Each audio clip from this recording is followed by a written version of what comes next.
Hop, demak davom etamiz. Bizda 6-mavzu atom tarkibi D mashq yechimlarini ko'rib chiqamiz. Bizda birinchi savol. Qanday hajmli, kislorod 18 da to'playotgan kisloroddagi neytronlar soni 8,4 gram, demak quyidagicha moddamizdagi protonlar soniga teng deyapti. Demak, dastavval bu moddamizni protonlar sonini hisoblab oldim, 10 ta ekan va molyar massasini ham hisoblab qo'ydim, 21. Va bu yerda 8,4 grammning ichidagi protonlar sonini hisoblab oldim. 8,4 grammning ichida demak 4 mol proton bor ekan. 4 mol proton bor. Endi shu proton soniga teng sonda neytron tutgan kislorodni hajmini topishimiz kerak. Demak, bu yerda neytron hisoblab oladigan bo'lsangiz 20 ta. Demak, 20 ta neytron tutganning hajmi 22,4 bo'lyapti. 4 ta tutganda demak 4,48 litrga to'g'ri keladi. Demak, javobimiz B. 2. Kremniyning o'rtacha nisbiy atom massasi 28,11 bo'lib, 28, 29, 30 izotoplaridan iborat. Kremniyning 29ning molyar tarqalishi ulushi 5% bo'lsa, kremniyning 30niki qancha debdi. Demak, dastavval yozib oldim quyidagicha qilib. 28ligini x, 30ligini y deb belgilab oldim. 29ligini o'zi bergan 5 deb. Demak, bilamiz, massalarini foizlari ko'paytirib 100 ga bo'lib beradigan bo'lsangiz, o'rtacha molyar massasi chiqadi. Ya'ni o'rtacha nisbiy atom massasi chiqadi va shunga asoslanib ishlaydigan bo'lsak, quyidagicha bo'ldi va ikki noma'lumlik tenglama ketyapti. Endi mayda jami 100% bo'ladigan bo'lsa, uning 5% 29 ga tegishli bo'lsa, qolgan 95% 28 va 30 liga tegishli bo'ladi-da. Demak, bunda x bilan y ning yig'indisi 95 deb yozib olsangiz ham bo'laveradi. Shundan foydalanib, mana bu sistemamiz orqali y va x ni topib oldim. Sizda aynan 30 ligini so'ragan. 30 ligini biz y bilan belgilaganmiz va y ning qiymati 3 chiqqani uchun 3 javob oldim. S to'g'ri keladi. 0,05 mol metal atsetati dihidratida 6 mol elektron bo'lsa, metalni aniqlang. Demak, metal atsetat deganda metalda sirka kislotali tuzi nazarda tutiladi va dihidrat deganda ikkita suv ham borligini bildiryapti. 0,05 mol tarkibida 6 ta elektron bor. Ya'ni 6 mol elektron bor. 1 molda qancha desam 120 mol elektron bor ekan. Endi shu yerda mana bu metalning elektronlarini x deb olib turib, qolganini hisoblab turib 120 ga tenglaydigan bo'lsak, x ning qiymati 38 chiqyapti. 38 ta elektroni bor element bu stronsiy bo'lyapti. Javob S bo'ladi. Keyin metalning ekvivalentligini qanday bildingiz deb savol berishingiz mumkin. Variant qarasangiz, hamma metallar ekvivalentli. Demak, metal ekvivalentli bo'lgan deb ishlaysiz shunga asoslanib. 4. Shu iondagi deyapti, neytronlar soni elektronlardan 4 taga ko'p bo'lsa, x plus iondagi elektronlar sonini aniqlang. Demak, sizda neytron 73 minus p ga tegishli bo'ladi, ya'ni protonlar sonini aytyapti.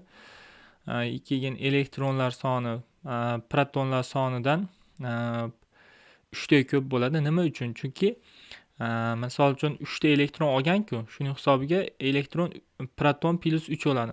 Neytron esa massadan protonning ayirmasiga teng bo'ladi. Demak, shu yerdan foydalanib, mana bu massasi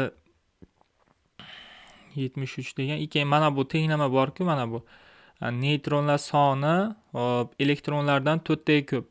Neytronidan elektronni ayiryapmiz. Mana neytrondan elektronni ayiryapman, 4 ga tenglayapman. Shunda p ning qiymati demak 33 chiqyapti. Demak, protonlar soni 33 ta bo'lsa, demak bu mishiyak elementi bo'lyapti va sizdan mana bu holatdagisini so'ragan. Demak, bu yerda hozir elektron o'zi 33 ta bo'ladi, lekin plus 1 degani u bitta berib yubordi degani, 33 dan bitta berib yuborsa 32 ta qoladi. Javobimiz B bo'ladi.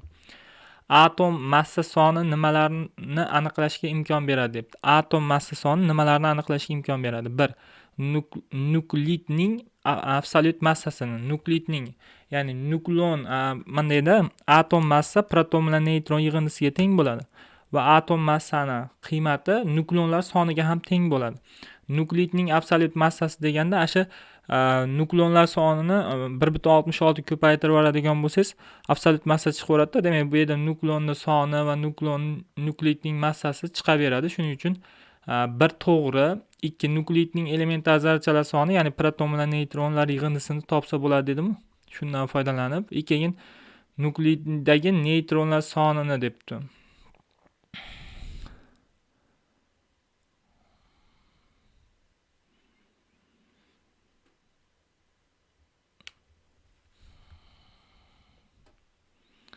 Elementning o'rtacha nisbiy atom massasini debdi. Yo'q, bu 4 xullas kirmaydi-da, 4 kirmaydi. Chunki o'rtacha nisbiy atom massasini topish uchun bir nechtasini foizlari ko'paytirib 100 ga bo'lsangiz keyin chiqadi-yu. Bu yerda bitta atomning massasi haqida gapiryapti. Shuning uchun u kirmaydi. 1 2 3 4 1 2 3 to'g'ri keladi bizda. 6. Kimyoviy element nimalardan iborat debdi. Kimyoviy element nimalardan iborat?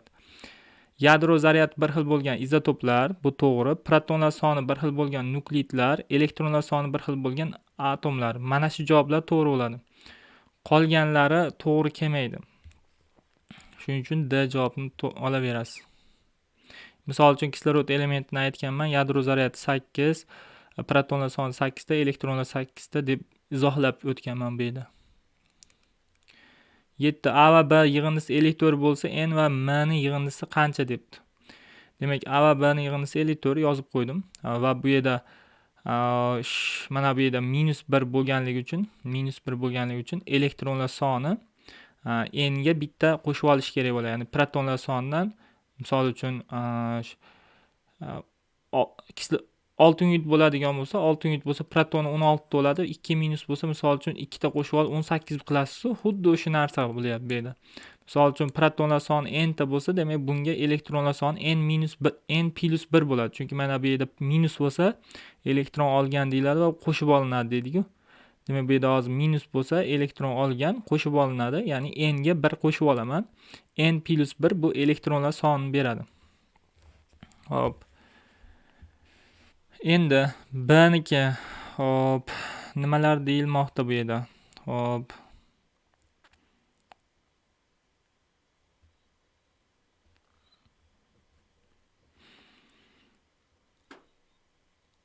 Mana bu yerda 2 plus bo'lganligi uchun B ning qiymati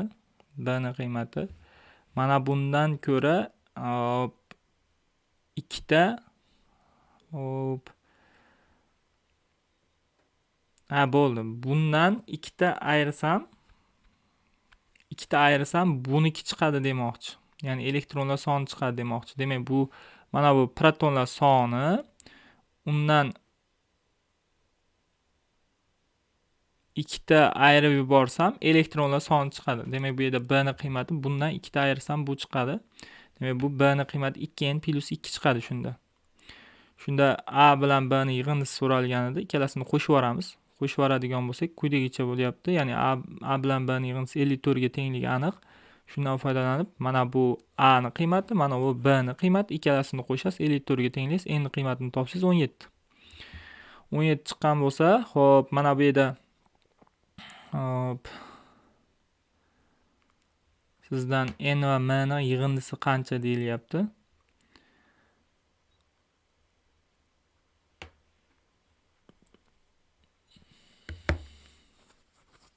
M ni topish maqsad qilinyapti. 2n degani uchun 2 ni 17 ga ko'paytirib 34 oldim. 2 mayda bu proton soni 2 ta olgan. Demak, unda 34 ga 2 ta qo'shib olganda 36 ta. Shunda m ning qiymati 36 bo'lyapti. N ning qiymati 17 chiqib bo'lgan. Shunda ikkalasini qo'shsak 53 bo'lib, javobimiz B bo'lyapti. Bu yerda mantiq ishlatilyapti. Bu yerda qanday jadval asosida tuzilgan. Bu yerda mana n dan foydalanib A ni, n dan foydalanib B ni, keyin ikkala A va B ni topib olgandan keyin ikkalasini qo'shib 54 ga tenglab, n ni topib olib, n dan foydalanib m ni topib olib, keyin ikkalasini qo'shib qo'yapman. Shu ishlarni qilishingiz kerak bo'ladi sizlar. 8. Noto'g'ri fikrni toping debdi. Tabiatda kaliyning 3 ta barqaror izotopi bor deyapti. Uning nisbiy atom massasi 40 ga teng deyapti. Yo'q. Manada kaliyning nisbiy atom massasi 39 ku.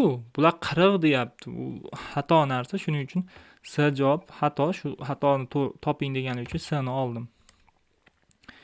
N minus M ni qiymatini toping deyapti. Demak, elektronlar soni mana bunda n ta bo'ladigan bo'lsa, protonlar soni Xo'p, n plus 2 bo'ladi. Nima uchun? Chunki mana bu yerda plus 2 ta degan, ya'ni 2 ta berib yuborgan holatda n ta elektron qolgan. Demak, bermasidan avval n plus 2 ta bo'lgan protonlar soni. Xo'p, demak, endi mana bunda ham xuddi shunday, mana bunda elektronlar soni n deydigan bo'lsangiz, protonlar soni demak hozir to'xtang. N plus m ning unisi hozir mana. Maydan avval mag'ini ko'ramiz ekan. Qarang. Mayda n dedik elektronlar sonini. Bunda esa elektronlar soni n plus 2 bo'ladi deb yozib oldim. Keyin n plus 2 ning qiymati n plus 1 ning n plus m ning qiymatiga teng. Ya'ni n plus 2 ning qiymati n plus m ning qiymatiga teng bo'lganligi uchun tenglab oldim. Ikkalasini tenglab oldim. Unda n'larimiz qisqarib ketadi. Shunda m teng 2 chiqadi. M teng 2 chiqadi va m ning qiymatidan foydalanib n ning qiymatini topib olamiz. Qanaqa qilib? Demak, endi mayda pastda n teng n elektronlar teng n ga deydigan bo'lsam, protonlar soni mana bu yerda bitta olgan. Bitta olgan bo'lsa, n dan bitta ayirib yuborishingiz kerak bo'ladi. Ya'ni olganda misol uchun 18 ta, olmasidan avval 17 bo'ladi. Xuddi o'sha ishni qilyapman. Ya'ni ayirib yuboraman. n minus 1 qilib olaman. n minus 1 qilib olib turib, buni n minus 1 ning qiymatini m plus 51 ga tenglab olaman. Ikkalasini tenglab oladigan bo'lsam, n minus 1 n minus m teng 52 bo'lyapti. Endi m ning qiymati bor 2. Shuni qo'yib n ni topadigan bo'lsam 54 chiqyapti. Sizdan mana bu n bilan m ni yig'in ayirmasi kerak. N 54 bo'lgandan keyin m 2 chiqqandan keyin 54 dan 2 ni ayirib 52 olyapman. Javob B bo'ladi. 10. Karbonat angidrid va sulfit angidrid aralashmasidagi atomlar soni elektronlar sonidan 8 marta ko'p bo'lsa, aralashmaning molyar massasini aniqlang debdi. X mol, Y mol oldim. Hop.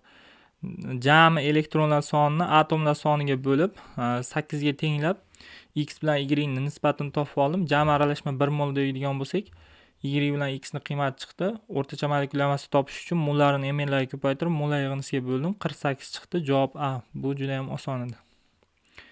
11. Umumiy zarrachalarning 32% ni elektron tashkil qiladigan oltingurt atomiga izobar bo'lgan fosfor atomidagi neytronlar sonini aniqlang. Xo'p, dastavval yozib oldim. Aniq bilamiz, oltingurt deyapti. Proton 16, elektron 16, lekin neytron nechtaligi noma'lum.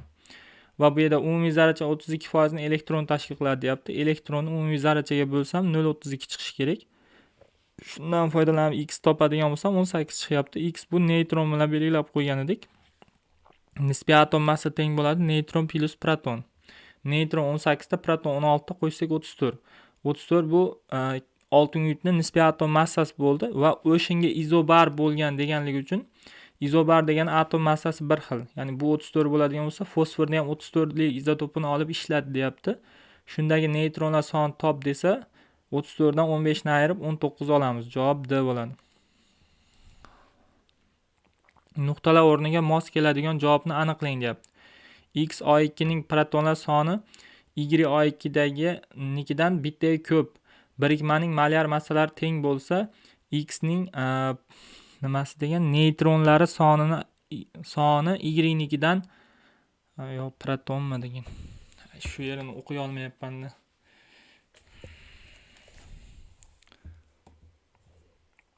Hozir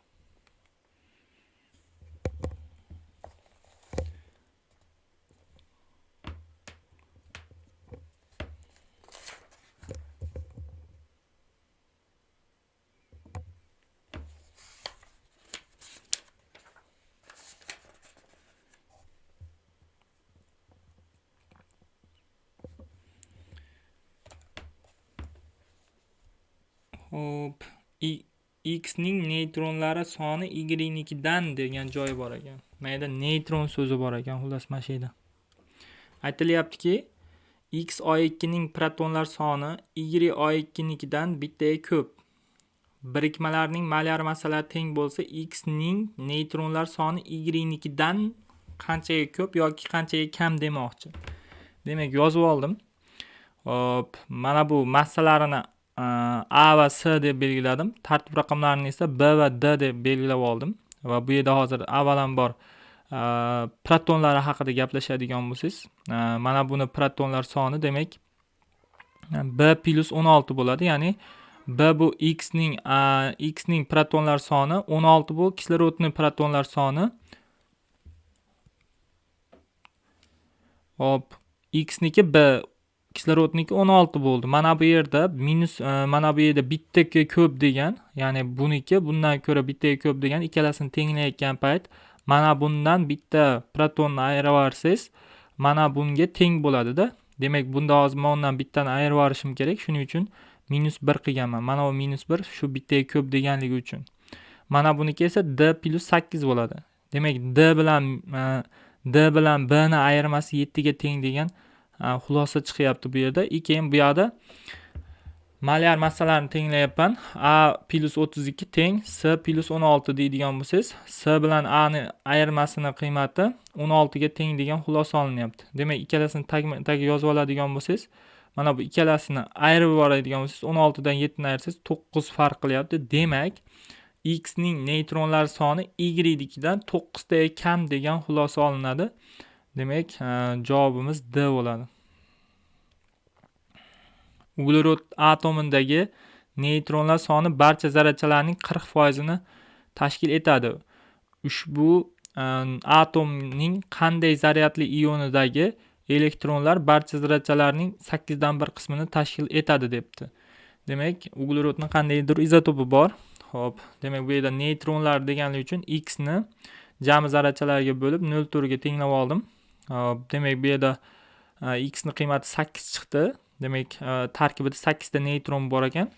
Protonlar soniga qo'ysam atom massasi chiqadi 14 va shunda deyapti, qanday zaryadli ion degan. Ionda endi elektron soni noma'lumda 6 ta edi, misol uchun 2 ta berib yuborib 4 ta qolgandir. Balkim 2 ta olib 8 ta qolgandir. Bilmayman shuni xullas. Hop, elektronlar soni X deb oldim. Shunda X ta elektronni jami zarrachalarga bo'lib 1/8 ga tenglab oladigan bo'lsam, X ni qiymati 2 chiqyapti. X 2 ta qolgan bo'lsa, demak u 4 ta berib yuborgan bo'ladim. 4 ta berib yuborishi uchun demak uglerod +4 oksidlanish darajasiga ega bo'ladi. Javob D bo'ladi shunda. 14. Hop, X2+ va Y3- ionlari o'zaro izoelektron bo'lsa, N plus M ni o'rtasidagi bog'liqlikni aniqlang debdi. Hop, mana bu yerda proton soni M ta, elektronlar soni M dan 2 ta ayrilgan holatda, chunki 2 ta berib yuboryapti-da, shuning uchun yozib oldim. Mana bunda protonlar soni N ta, elektronlar soni N ga 3 ta qo'shib olinyapti, chunki 3 ta elektron olgan. Demak, endi hop, mana bu yerda ikkalasi o'zaro izoelektron degan tushuncha mavjud ekan. Izoelektron degani mana buni elektronlar soni, mana buni elektronlar soniga teng. Demak, ikkalasini tenglab olib turib ishlaydigan bo'lsangiz, M ni qiymati N plus 5 ga teng degan xulosa olinar ekan. Javob D bo'ldi shunda. 15. Jadvalga mos kelmaydigan javobni ko'rsating debdi. Mos kelmaydigan javob. Endi qarang, bu yerda hozir yozib oladigan bo'lsangiz, elektron soni 18 ta deyapti. Demak, protonni topish uchun mana bu berib yubormasidan avval 19 ta elektron bo'lgan. Elektronlar soni o'zaro bir-biriga, ya'ni elektron bilan proton bir-biriga teng bo'lardi. Demak, 18 ta elektron bo'lgan, dast avval esa 19 ta proton bo'lgan. Demak, shunday qilib yozib olsangiz bo'laveradi. Neytronlari 20 ta deb o'zi beryapti. Mayda 20 ta proton bor, 2 ta berib yuborgan bo'lsa, 18 ta elektron qoladi va 20 ta neytron bor deb o'zi aytayapti. Bunda 18 ta elektron borligi o'zi aytayapti. Proton demak 19 ta bo'lgan. Keyin neytronlar soni 21 ta. Endi bu yerda mos kelmaydigan javob deyapti. Mos kelmaydigan javob mana bu X va Y izotop debdi. X va Y o'zaro izotop bo'lishi uchun qarang endi. X kim ekan? X bu hozir 19-element, bu kaliy bo'lyapti-da. Y kim ekan? Y bu 20-element kalsiy bo'lyapti. Kaliy bilan kalsiy hech qachon bir-biriga izotop bo'la olmaydi. Chunki izotop bo'lish uchun protonlari bir xil bo'lishi kerak. Bunda 19 ta proton bor. Kalsiyda esa 20 ta proton bor. Protonlar soni farq qilyapti-yu. Ular izotop deyish bu xato. Mos kelmaydigan javobni so'raganligi uchun D ni olamiz. 16. A va B yig'indisi 54 bo'lsa, N va M ni yig'indisi qancha debdi. Demak, protonlar soni N ta, elektronlar soni N ga 2 ta qo'shib olgan holatda turadi. Chunki mana bu yerda 2 ta qo'shib olgan-ku. Demak, bu yerda N plus 2 bo'ladi deb tushunsangiz bo'laveradi.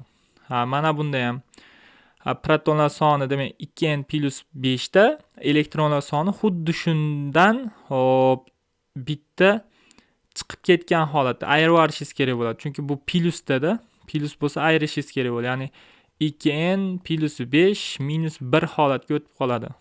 Ya'ni elektronlar soni. Xo'p, bu degani 2N plus 4 deb qoladi bu. Mana bu joylariga e'tiborli bo'ling. Xo'p, so'ngra pastdagi elementni ham topib ketyapman. Protonlar soni N plus 18 deb o'zi bergan.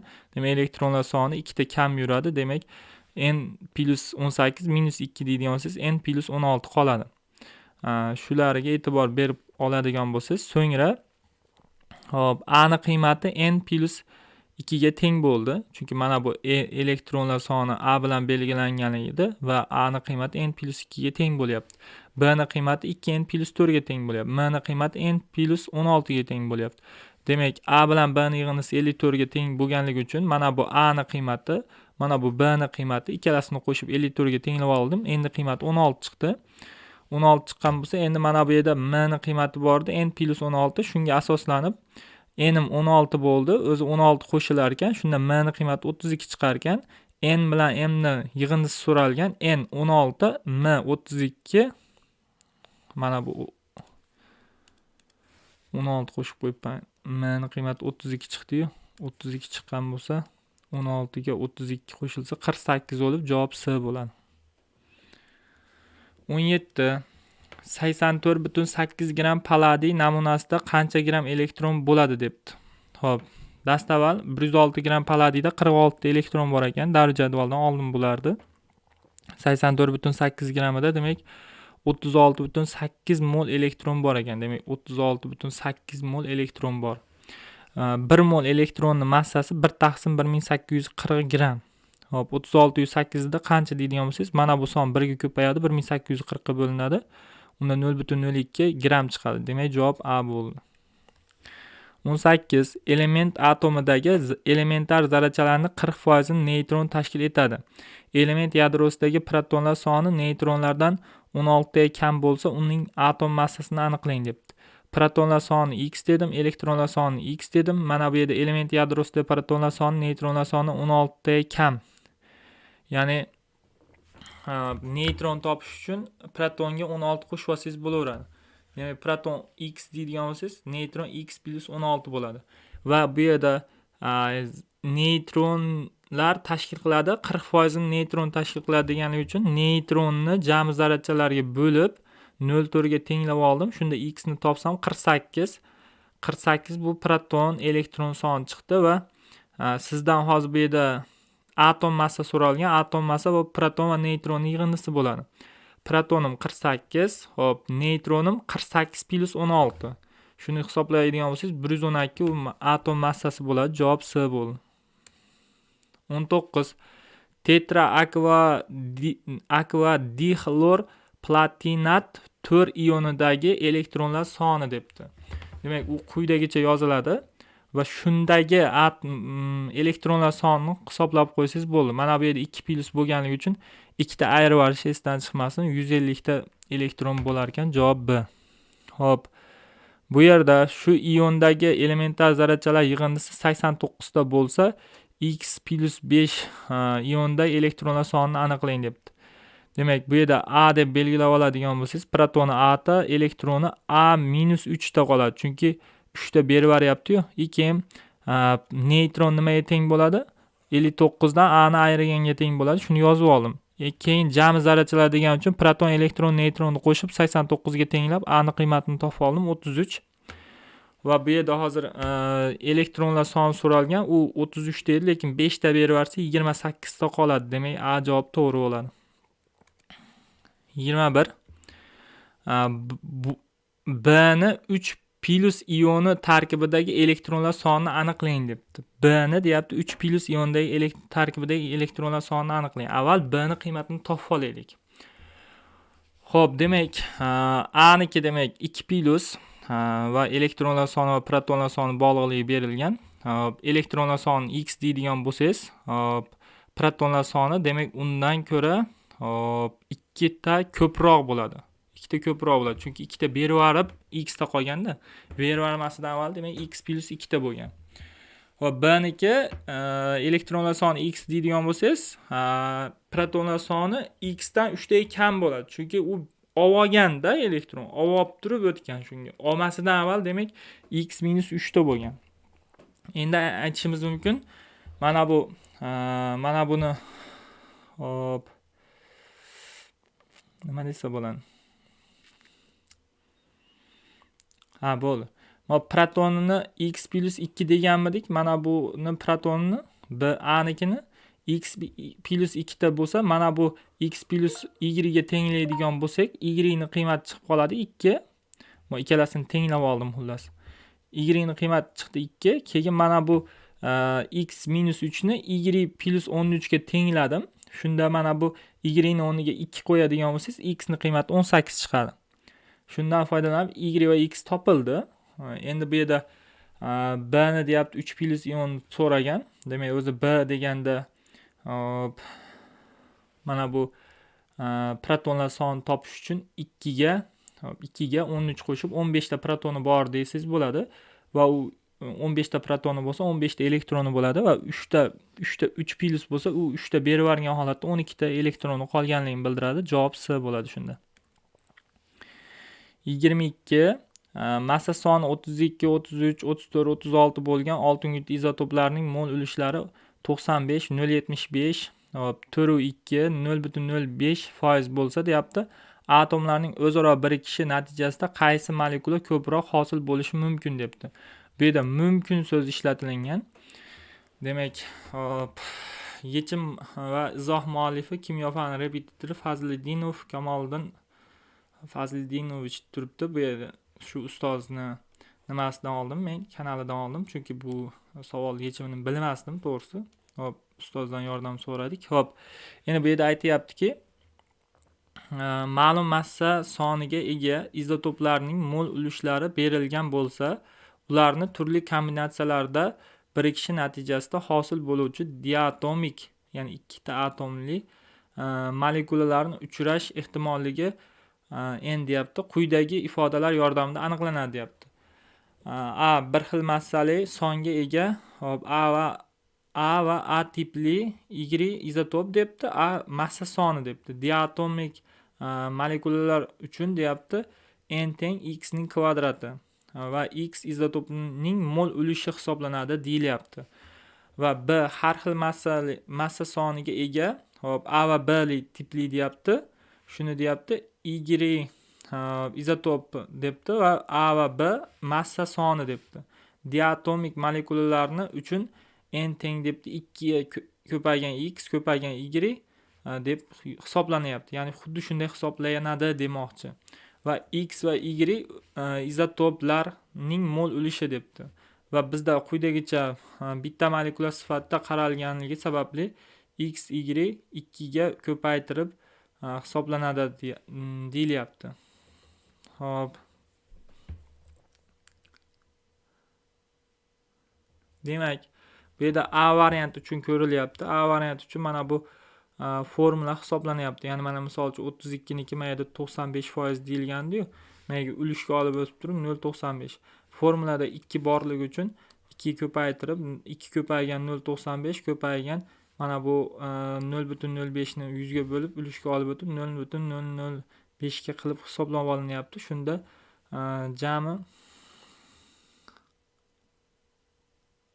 jami hisoblashingiz kerak bo'ladi. Shunda 9.5 -5. Xuddi shunaqa qilib qolganlarini ham hisoblagan. Xullas, bu yerda ehtimollik nazariyasi bu mana bu chiqqan sonning qiymatiga bog'liq bo'lyapti. Tushunishim bo'yicha mana bu yerda sonning qiymati 1.764 ko'paygan -3 bo'lyapti. Bu mana bularda qaraydigan bo'lsangiz -5, -4 turibdi. Bunda esa ehtimollik darajasi yuqori bo'lganligi uchun D javobini qabul qilamiz ekan. 24. Natriy deyapti, zichligi 0.92 gram taqsim santimetr kub deyapti. Namunasidagi protonlar soni titan namunasidagi elektronlar soniga teng bo'lsa, titanning zichligini aniqlang. Natriyning hajmi titannikidan 5 marta ko'p debdi. Dastavval 23 gram natriy olamiz va undagi protonlar sonini topib oldim, 11 ta proton va uni hajmini topib oldim 25. Natriynikidan 5 marta kichik deganligi uchun 25 ni 5 ga bo'lib 5 santimetr kub, bu demak titanning hajmi bo'ladi. Endi mana buni protonlar soniga teng sonda titan degan. Shuning uchun 22 ta proton tutgan titanning massasi 48, 11 ta proton tutgan titanning massasi demak 24 gram bo'ladi. Endi bu yerdan zichlik so'ralgan. Zichlik topish uchun mana bu massa bo'ladi, mana bu hajm bo'ladi. Massani hajmga bo'lib zichlik topib olamiz. 4.8 gram taqsim santimetr kub bo'lib javob D bo'ldi. 25. 0.2 mol deyapti. Bizda kristalli gidrat bor ekan. Elementar zarrachalarning yig'indisi 64.2 mol bo'lsa, endi qiymatini aniqlang deyapti. 0.2 molning ichida 64.2 bo'lsa, 1 molning ichida 321 ta elementar zarrachalar bor ekan. Proton, elektron, neytronlarni hisoblab oldim. Jami qo'shib 321 ga tenglaydigan bo'lsangiz, endi qiymati 3 chiqyapti. Javob C bo'ladi shunda. 26. Mol nisbatlari qanday bo'lgan? Neon va argon aralashmasida proton va neytronlar soni 5 ga 6 nisbatda bo'ladi deyapti. Buni 1 mol oldim, buni x mol oldim. Shunda aytilyaptiki, protonni neytronga nisbati 5 ga 6. Demak, tepaga protonlar yozdim, pastga neytronlar nisbatini yozib 5 ga 6 ni tenglab x topsam 5 chiqyapti. Demak, buni 1 mol olgan paytim argonni 5 mol olishim kerak ekan. Demak, 1 ga 5 nisbatda ekan. Javob D bo'ldi. 27. X va Y elementlarning molyar massalari farqini hisoblang debdi. Dastavval demak yozib oldim. Molyar massa topish uchun proton bilan neytronni yig'indisi kerak bo'ladi deb yozib qo'ydim va bizda hozir elektronni A deydigan bo'lsangiz, proton demak A+3 bo'ladi. Chunki 3 ta berib yuborganda A ta qolgan, bermasdan avval A+3 bo'lgan. Neytronlar soni demak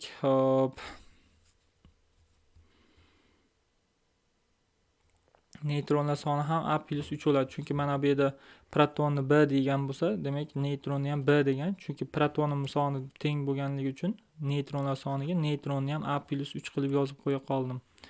Va bu yerda elektronni A deyapmiz yana va protonimiz demak bu yerda ikkita olganda A ta olmasidan avval demak A-2 ta proton bo'lgan.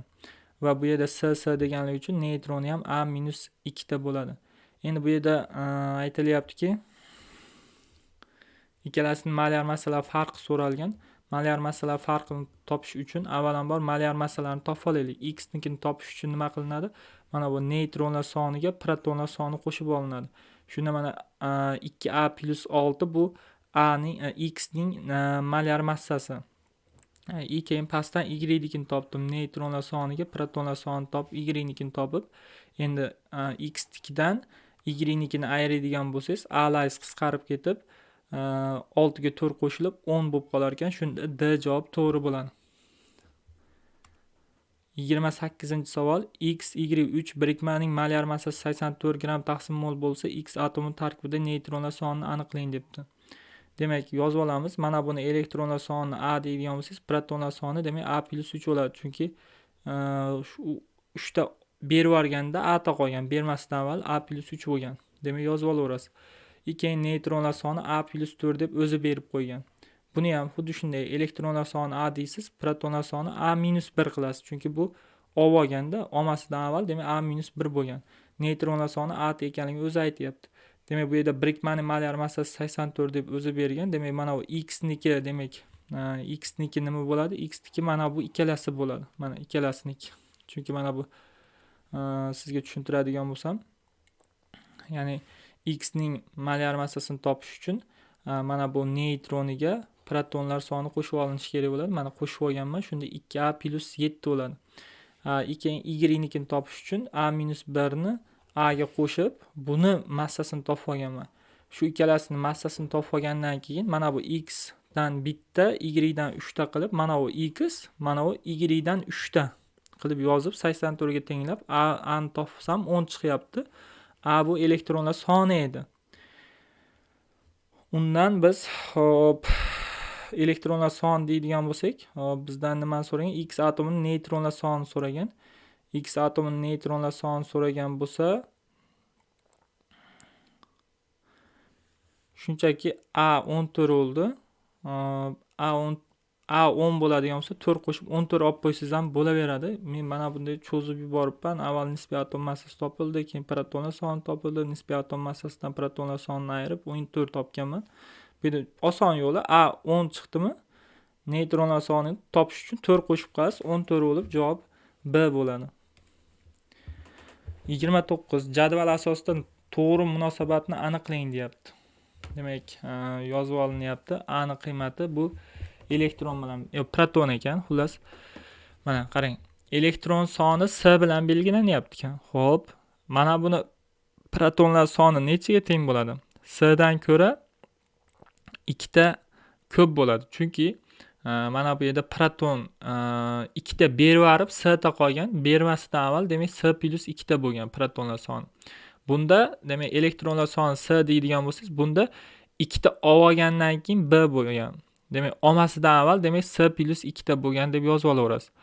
Endi aytyapmizki, hop. Mana bu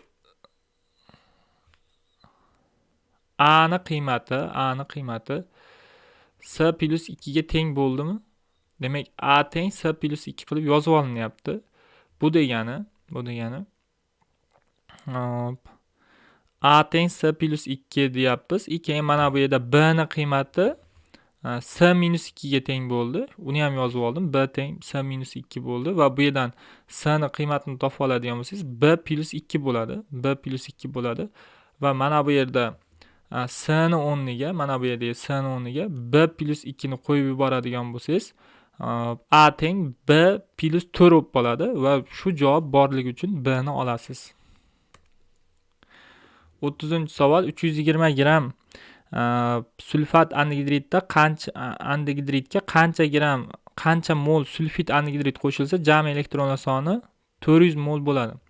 320 gram sulfat angidrid tarkibidagi elektronlar sonini topsam 160 mol bo'lyapti. Jamidan demak 160 ni ayirib yuborsam 240 mol elektron demak sulfit angidridda bo'lishi kerak. 240 mol elektron demak 7,5 mol SO2 da bo'ladi.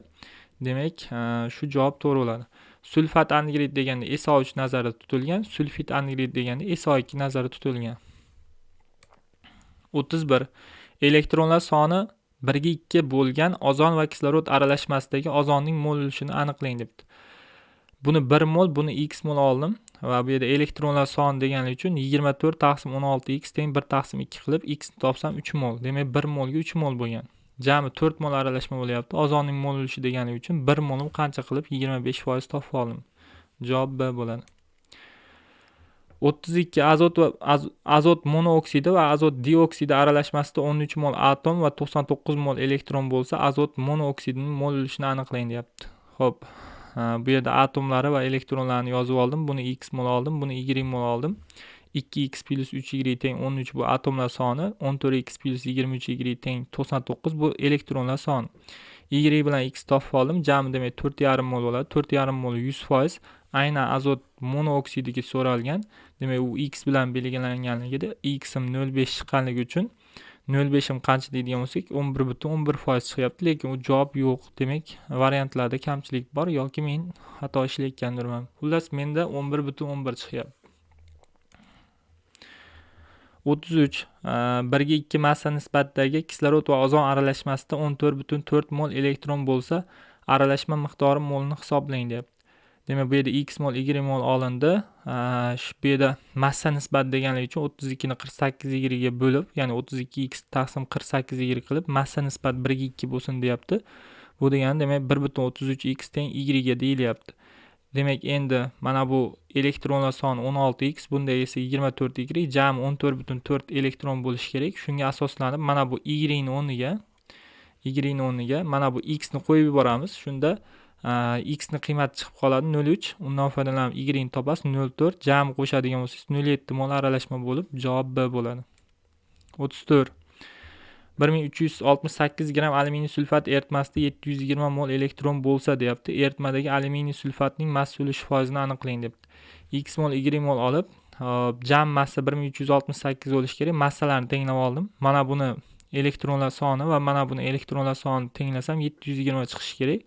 X va Y ni topib oldim. Hozir bu yerda X ni topganim yetadi. Chunki alyuminiy sulfati so'ragan. Alyuminiy sulfatingiz 2 mol chiqdi. 2 mol 684 gram bo'lyapti. 1368 gram aralashmamiz, ya'ni eritmamiz bu 100%, ichida 684 tuz saqlasa, demak eritmamiz 50% bo'lgan. Javobimiz C. 35. Xn ionida 27 ta elektron bor. Undagi neytronlar soni protonlar sonidan 7 taga ko'p bo'lsa, n ni qiymatini aniqlang deyapti. Demak, shu bu yerda elektronlar soni 27 ta ekanligi o'zi aytgan, shuning uchun elektron teng 27 qilib olganman. Lekin protonlar soni bu yerda oksidlanish darajasi bo'lganligi uchun balkim u elektron olgandir. Shuning uchun ular mana bu qo'shib olinadi protonga 27 plus n qilib. Neytronlar soni mayda aytyaptiki, undagi neytronlar soni protonlar soni 7 taga ko'p deyapti. Mana bu protonlar soni bo'lsa, unga 7 qo'shib qo'yadigan bo'lsangiz, neytronlar soni chiqadi demoqchi. Endi bu yerda nisbiy molekulyar massasi 65 deb o'zi berib qo'ygan. Demak, unda mana bu protonlar sonini neytronlar soniga qo'shib yuboradigan bo'lsangiz 65 chiqishi kerak. Shunda n ni qiymati 2 chiqib qolyapti. 2 chiqsa, demak plus 2 bo'lgan deb B ni olishingiz mumkin bo'ladi. Uglerod, alyuminiy va fosfordan iborat 0,8 mol aralashmani jami 9,8 mol elektron bor. Ya'ni 0,8 mol aralashma bor va undagi elektronlar soni 9,8 mol. Fosforni elektronlari soni uglerodnikidan 5 marta ko'p bo'lsa, uglerodning miqdorini aniqlang debdi. X, Y, Z ni qo'shsam 0,8. Jami elektronlarimiz demak 9,8 bo'lyapti. Buni yozib qo'ydim. Va mana bu joyiga e'tibor qaratamiz. Endi fosforni elektronlar soni uglerodnikidan 5 marta ko'p bo'lsa, fosforniki 15 Z edi. Uglerodniki 6x edi. 15 Z ni 6x ga bo'lsam 5 taqsim 1 bo'lib qolishi kerak. Shundan foydalanib Z ni topib oldim. Z teng 2x ga bo'lyapti. Demak, endi Z ni o'rniga 2x ni qo'yib yozib olaman. Demak, x plus y qilas. Mana bu Z ni o'rniga nima qilaman? 2x yozib olaman. Shundan foydalanib yozdim. Keyin mana bu 6x plus 13y qilaman. 15 ni ko'paytiraman 2x ga, chunki z'im 2x ga teng edi.